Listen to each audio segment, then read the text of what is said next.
पौराणिक एंगल दोस्तों, याना की रहस्यमयी गुफाओं का जिक्र आते ही एक रोचक पौराणिक कथा याद आती है। कहा जाता है कि भस्मासुर नाम का राक्षस, जिसे शिवजी ने वरदान दिया था कि वह किसी के भी सिर पर हाथ रखकर उसे राख बना सकता है, यहीं पर खुद अपनी चाल में फंस गया। भगवान विष्णु मोहिनी रूप में आए और भस्मासुर को अपने ही सिर पर हाथ रखने के लिए उकसाया। नतीजा यह हुआ कि भस्मासुर यहीं राख में बदल गया।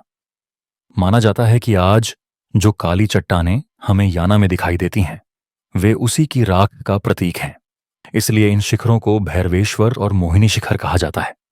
इसी तरह एक और कथा है, हिरण्याक्ष के बेटों कृष्णाक्ष और रक्ताक्ष का संहार भी यहीं हुआ था।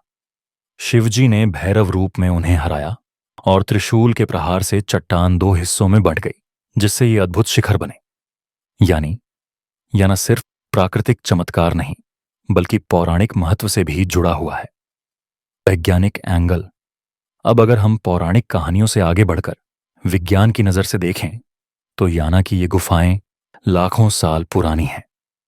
भूवैज्ञानिकों के अनुसार ये चट्टानें मुख्य रूप से काली कार्स्ट, चूना पत्थर, लाइमस्टोन और काली बेसाल्टिक चट्टानों से बनी हैं। करोड़ों साल पहले जब समुद्र का स्तर ऊंचा था, तब ये क्षेत्र समुद्र के भीतर था। समुद्री जीवों और शंख सीपियों के अवशेष चूना पत्थर में बदल गए। बाद में पृथ्वी की टेक्टोनिक गतिविधियों और मौसम के असर से ये चट्टानें धीरे धीरे ऊपर उठीं।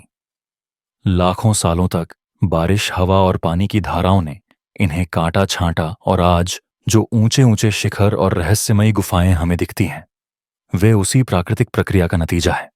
यानी एक तरफ जहां याना की गुफाएं पौराणिक कथाओं से जुड़ी हैं, वहीं दूसरी तरफ विज्ञान हमें बताता है कि ये प्रकृति के करोड़ों साल के अद्भुत निर्माण का परिणाम है।